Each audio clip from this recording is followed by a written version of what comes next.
Hello, my amazing first grade artists. This week we are going to be finishing up our Greek amphora vases.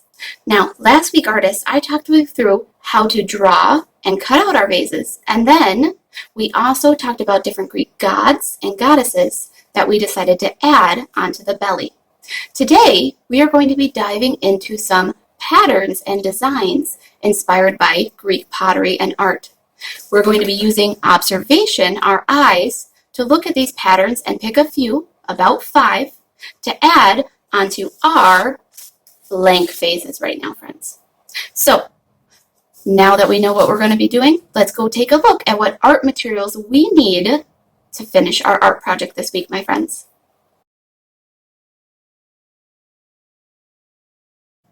All right, first grade friends, so again, you need something that is black. You can use a black marker, black crayon, or if you do happen to have a black Sharpie, that will be okay to use as long as it's okay with the adults in your learning environment as well, my friends.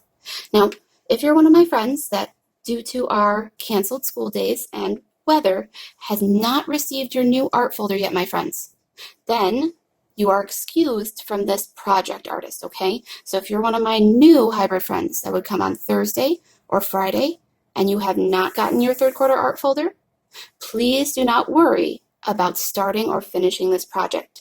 I will give you an E in the grade book for excused, okay? Now, rest of my friends, if your vase looks like mine, that means you are ready to start adding some Greek patterns and designs. I went ahead, I gathered up 3 pages worth of different designs that you might want to add to your Greek vase today, my friends. Now, while I'm working on mine today, my friends, these papers might move, but I've gone ahead, I'm going to take some pictures of these, and I'm going to add them to the video at a point where it'll be easy for you to pause the video and really look at these well, because again, our goal is to draw these from observation. That means using your eyes to look at them. So let's break them down quickly right now, my friend. I can see that there are some that we already know, like our castle line. There's also these interesting kind of spiral shapes, but instead of being round spirals, they're what I call square spirals. There are some round spirals as well over here, as well as some different types of leaves and flowers. I see some suns, even maybe some oranges or wheels. I see some seashells, and there's all these different step patterns, kind of. I can see some letters and things, like I see letter T's, and I see some letter U's. So right now, my friends, take a moment, look at some of these patterns a little bit, and see what lines, shapes, and letters you can see as well.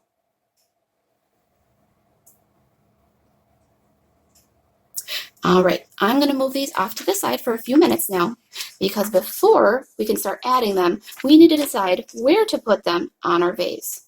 Now, should we be putting our designs, you think, around our Greek god in the middle? Well, maybe we could put some there if we run out of room, but I'd like to start up at the top of our vase with our lip. Now, again, artists, it might be hard for you to see my pencil lines at first, but I will trace them in marker in a moment. The first line that I like to draw goes right across the bottom of the lip here. The second line that I like to add goes right in the middle or end of the neck. I'll also add some lines where my handles touch the belly or the neck of my vase. I'll go down to the bottom of the belly and add a line there. And then one more at my foot.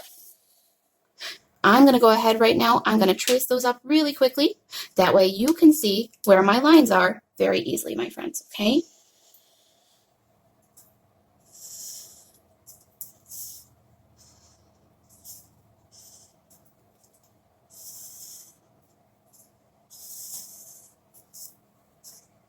Now, by adding those 6 straight lines, I now have 5 places that I can put patterns. 1 at the top, 2 in the neck, 3 on the handle. I always like to match those patterns for the base of the foot, and 5 at the very, very bottom. Now, there's one last thing that we need to do on our handles, my friends, before we can start adding our patterns. If you notice on my handles here, I have a black little almost ear or mini C in the center, because normally when I would teach this lesson to 3rd graders, I would have them cut that out. But that is a very tough place to cut. So all I'm going to do again is draw a smaller letter C, or almost kind of a upside down letter U and color it in to make it look like the middle part of that handle is open. I'm going to do the same thing on the other side. I'm going to try my best to make them about the same size as each other. Again, it's okay if they're not exactly the same. Now our goal today is 5 different patterns, and I do have enough space for 5, but if I wanted to do more artists, could I add more lines? Of course, right? 5 is just the minimum, 5 or more. So for example, maybe if I wanted to add a 6th one, I could draw one more straight line in the middle of this big one here. Try to pick a bigger section where you could divide it in half with a nice easy straight line instead of a smaller section, because that would be really, really tough, right? All right, artists, time to start breaking down some of these patterns. Now, one way that I like to break them down, instead of drawing them right away on my vase, is sometimes I'll grab maybe an extra piece of paper or my whiteboard and I'll practice them first. So for example, I might grab out my Greek gods and goddesses sheet and flip it over to that white side. So I could practice some of these designs and try them out first with my pencil. Now, again, because it's kind of tough for you friends to see, I'm going to actually break some down with my marker instead. So again, there's these kind of fun different spirals, but the spirals are done like a square. So what you do is you start your square, but don't close it. Instead, bring your square inside and turn at every corner that you get to. Now, some of the spirals go the same way, so I could keep going the same way, or some of the spirals also turn and switch. For example, this one might start at the bottom here. Again, don't close your square. Instead, come inside of it and turn each corner. So that's one way that I could do those types of patterns. Some of these other patterns, like I said, I noticed those patterns kind of have the letter T inside them. So I know the letter T is just a nice, easy 2 kind of straight lines. And I could use my letter T for a nice, simple kind of pattern. Some of the T's even curl at the ends. If I wanted to do a fancier one, I could make them curl, right? This one and the next pattern are very similar, so I'm going to stack them up next to each other. They're almost the same kind of pattern. This one just adds an extra line. So I like to start these ones inside my 2 straight lines. The first one here has a line come down and then turns the corners. And then it also has a line that comes up and turns the corners. Now again, this pattern is also repeated in this one, but all I would need to do to make it different would be to add a straight line before it and a straight line after it as well. And then I could repeat that pattern again.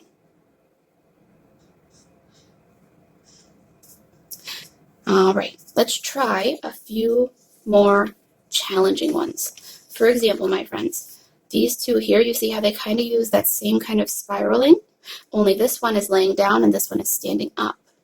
That's the same kind of concept with these boxes. It's just I would start them a little differently. For example, on these ones, I would start them by doing a long rectangle and only 3 sides of it.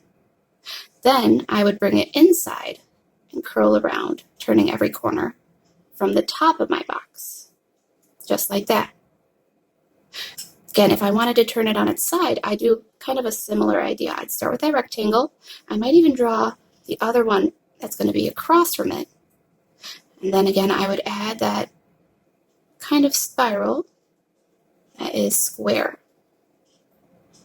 It's a fun little spiral to practice, artists. So like I said, go ahead, practice it on your paper or on a whiteboard. There's also these fun kind of wheels. I like to draw them by starting out with a circle. And then I add triangles inside of them, almost like an orange slice, or kind of like a color wheel. But my triangles don't touch each other. They have spaces in between them.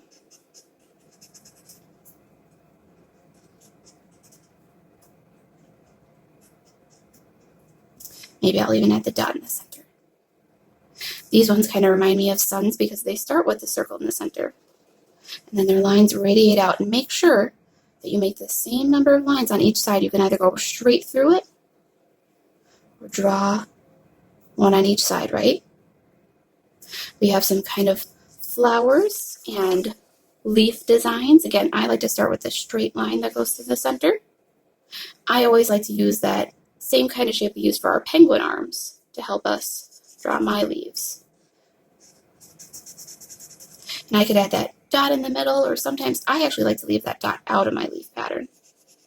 And sometimes I even change which way my leaf pattern is going. Sometimes I'll have it going one way, and then all of a sudden I'll switch it to going the other way, just to change it up a little bit.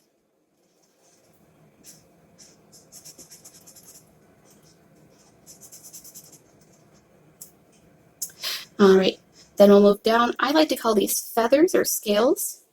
I'll start with my straight line, and I'll add some letter U's below it. I like to add some smaller U's inside of it and color mine in. But again, if you like it how they did it, where they didn't color some in, you could also leave some white, or you could also fill some in completely black to make a pattern that way as well. Then of course we have our different types of spirals off of each other. These spirals, they kind of have a line below them, and then they spiral up and around, and then they come back down at the bottom, almost with like a little triangle, before they go back up into the next spiral and come back down. All right, then we have, that one is also just the other way as well. That one's kind of a tough one, and so is our seashell one. Now, if you see this seashell one, my friends, and you want to try it, just make it a little easier. Start with a circle in the middle, maybe add the bump around, and then try a couple petal shapes. You don't have to add the same number there. Maybe you could only add a few.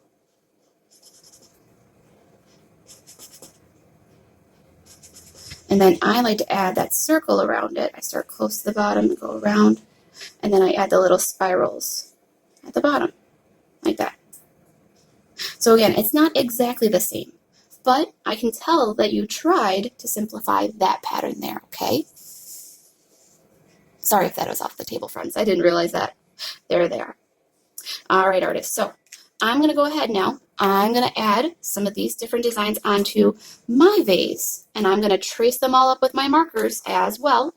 What I'm going to do for you, friends, after that is show you the photos of these patterns, so that way they're nice and still on the video, okay? So just hold on a moment longer, and you'll be able to see these, each one at a time. Again, pause on the one that you want, really look at it in detail, and then start drawing it in pencil either on your vase or practice it on a piece of paper. All right, here I go, friends.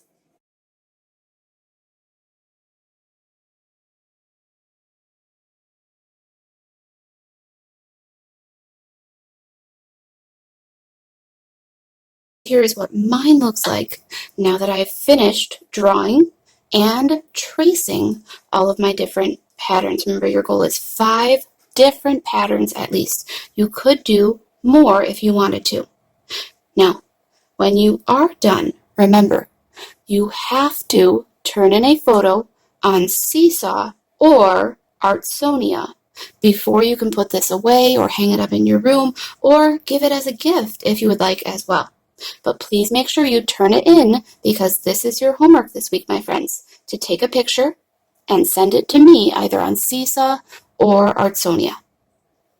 All right, artists, I hope you had fun traveling back to ancient Greece with me and learning about some Greek gods. I'm going to say my BYE for now, and as always, have fun creating, my friends.